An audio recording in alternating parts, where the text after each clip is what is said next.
peristiwa yang akhir-akhir ini saya langsung mendapatkan curhatan baik dari orang tua dan juga dari beberapa orang yang peristiwa yang saya maksudkan itu adalah mulai munculnya LGBT homo di lingkungan orang-orang yang sudah mati, di lingkungan juga sudah diajari tahfiz Quran. Ini saya sampaikan karena saya mendapatkan temuan beberapa hal kasus yang ingin saya sampaikan ya. Pertama adalah orangnya Hafizah, tapi ternyata LGBT. Ini kan miris Pak. Saya sendiri itu merinding ketika ada curhatan seperti itu dari gurunya.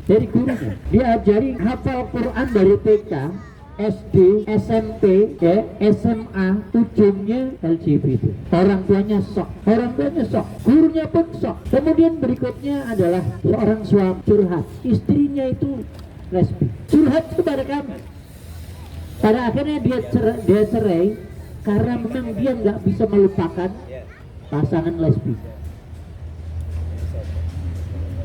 Berikutnya seorang ibu mencurhatkan tentang anak menantunya yang laki-laki, ternyata homo.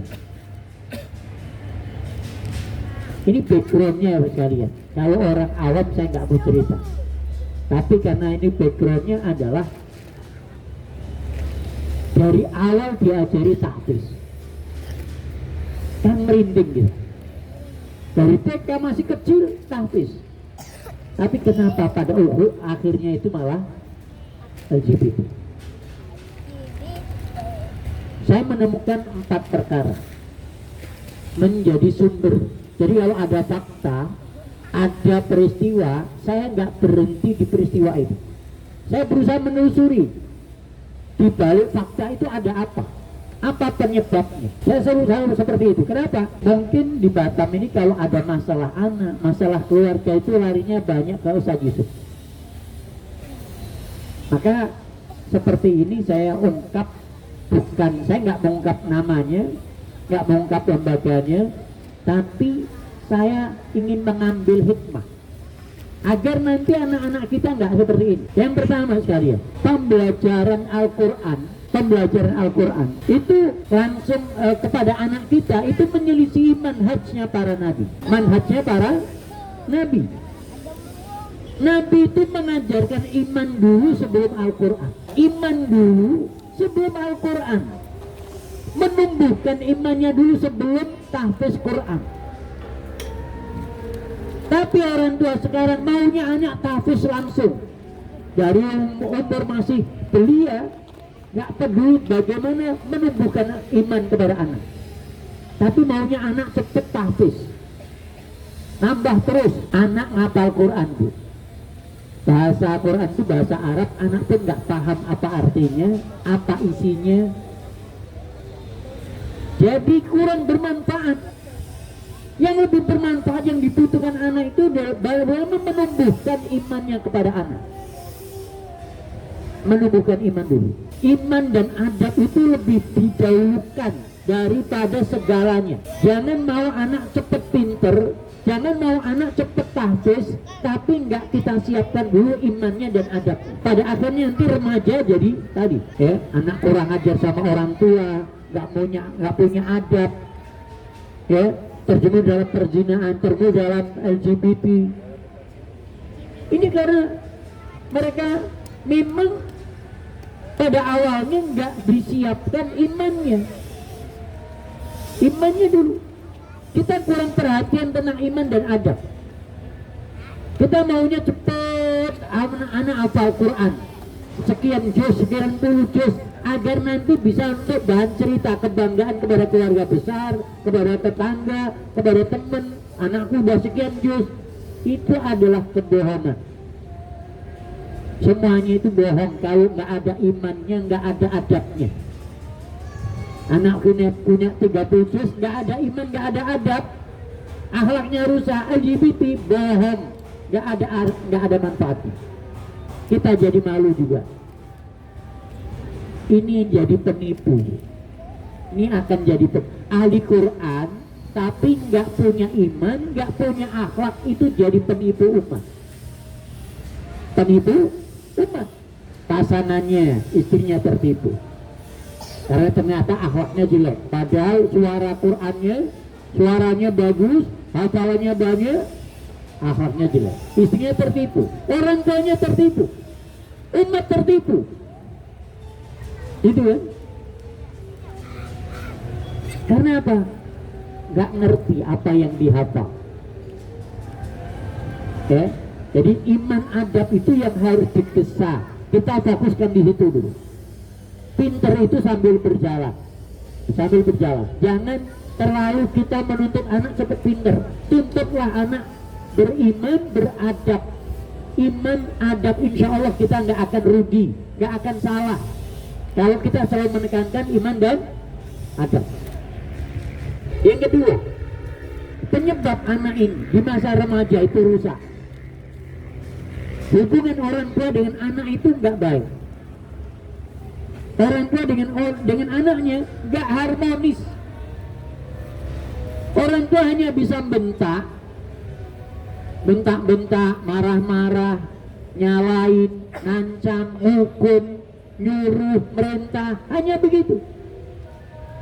Gak bisa menjelaskan kenapa harus sholat, kenapa harus tahfiz, kenapa harus belajar, kenapa harus bantu orang tua, kenapa harus harus akhlak dulu, kenapa harus enggak.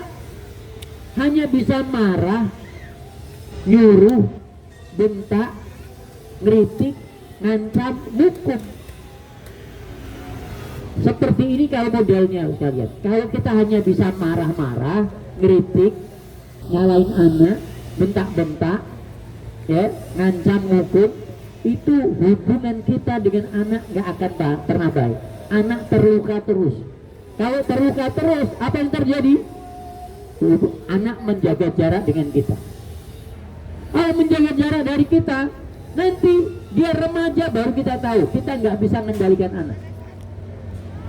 Remaja kita nggak bisa mengendalikan anak, nggak punya lagi anak. Waktu kecil masih bersama kita, tapi remaja dia nggak mau lagi bersama kita, jauh dengan kita, karena hubungan kita dengan anak nggak baik. Makanya mestinya orang tua selalu harus, kalau ada anak kita nggak mau makan bersama kita, nggak mau berjalan bersama kita, nggak mau duduk bercanda dengan kita, itu warning untuk kita. Kita ada yang harus kita perbaiki. Apa yang salah dari saya untuk memperbaiki hubungan dengan anak, terutama para ayah. Saya menuduh para ayah ini. Para ayah, perhatikan ini. Anak itu belajar lemah lembut, belajar sabar, belajar kasih sayang dari ibu. Ya. Tapi anak belajar dari ayah apa? Belajar dari ayah adalah belajar sifat tegas. Anak belajar tegas dari ayahnya. Belajar bijaksana dari ayahnya. Maknanya apa? Anak belajar mengatakan tidak untuk sesuatu yang tidak baik. Berani mengatakan tidak. Diajak merokok, maaf, saya nggak mau. Enggak. Berani diajak yang buruk-buruk, enggak. Untuk yang LGBT, untuk yang homo, enggak. Kenapa? Dia sudah mendapatkan pelajaran dari ayah tentang bagaimana harus bersikap tegas untuk sesuatu yang maksiat. Para ayah, makanya para ayah jangan jauh dari anak. Anak yang ini ya, anak-anak yang tadi terjun dalam LGBT itu semuanya anak yang punya problem hubungan dengan ayah. Saya menelusuri itu semua. Makanya para ayah harus harmonis dengan anak. Kemudian yang ketiga, ini anak mereka yang terjun dalam LGBT itu sejak SD sudah lihat pornografi. SD, sejak TK-nya atau SD-nya sudah lihat pornografi. Sudah kecanduan SD ya. Makanya para orang tua, ayah dan ibu, tolong anak kita kalau pegang HP jangan connect internet. Jangan connect internet. Nanti ada iklan obat kuat, iklan pornografi udah masuk. Bahaya untuk anak kita. Kalau pegang HP, tolong jangan connect internet. Ya, kalau harus connect internet, dampingi bersama. Ketika saat bersama ayah, bersama ibu, boleh connect. Lagi nonton YouTube, ya, silakan. Ini ya. Kemudian terakhir, pengaruh orang tua dengan temennya lebih kuat pengaruh temennya.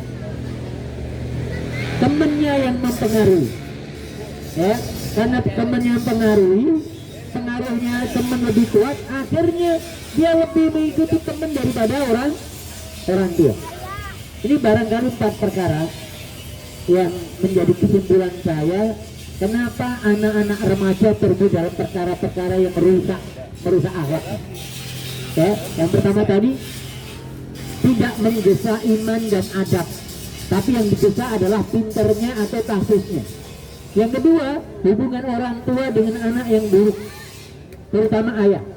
Yang ketiga, udah melihat nonton pornografi sejak SD, sejak dini. Yang keempat, pengaruh temannya lebih kuat daripada pengaruh orang tua. Ini mudah-mudahan waktu yang sedikit ini bisa saya sampaikan agar menjadi tanduh peringatan untuk kita semuanya. Tolong anak kita yang masih lugu-lugu ini jangan dikonekkan dengan internet kalau pegang HP, agar nanti nggak terkena imbasnya. Itu aja pesan dari saya, mudah-mudahan bermanfaat. Aku qouli hadza wa astaghfirullah li wa lakum. Subhanakallahumma wa hamdika asyhadu an la ilaha illa anta astaghfiruka wa atubu ilaik. Assalamualaikum warahmatullahi wabarakatuh.